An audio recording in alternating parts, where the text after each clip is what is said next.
Hello అందరికీ ఈరోజు నేనైతే ఒక మంచి టిప్ అయితే చెప్తాను. అదేంటి అని అంటే, మనం ఎప్పుడైనా కూడా ఎండు ద్రాక్ష తెచ్చుకున్నప్పుడు ఇట్లా ముద్దగా అయిపోయింది అనుకోండి, చూస్తున్నారు కదా, ఇట్లా అతుక్కుపోయినట్టు ముద్దలు ముద్దలుగా అయిపోయినాయి అనుకోండి.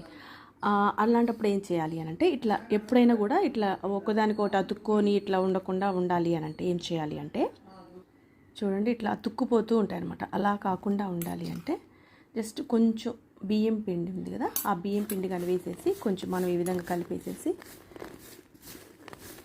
బాక్స్లో వేసి పెట్టుకున్నామంటే ఎన్ని నెలలైనా కూడా అట్లా అతుక్కోకుండా విడివిడిగా ఇట్లా విడివిడిగా ఉంటాయన్నమాట. బియ్యం పిండే కాబట్టి మనం పాయసంలో వేసుకున్నా లేకపోతే ఏదన్నా స్వీట్స్లో వేసుకున్నా కూడా ఏం ప్రాబ్లం అయితే ఉండదు. ఈ విధంగా చేయటం వల్ల ఎన్ని రోజులైనా కూడా ఎండు ద్రాక్ష అనేది ఇట్లా ఒకదానికొకటి అతుక్కోకుండా ఫ్రెష్గా ఉంటాయి. మీకు ఈ టిప్ నచ్చిందా? నచ్చితే వెంటనే లైక్ చేయండి. ఎవరికైనా యూజ్ అవుతుంది అనుకుంటే ఖచ్చితంగా ఫ్యామిలీ మెంబర్స్కి, అందరికీ, ఫ్రెండ్స్కి షేర్ చేయండి.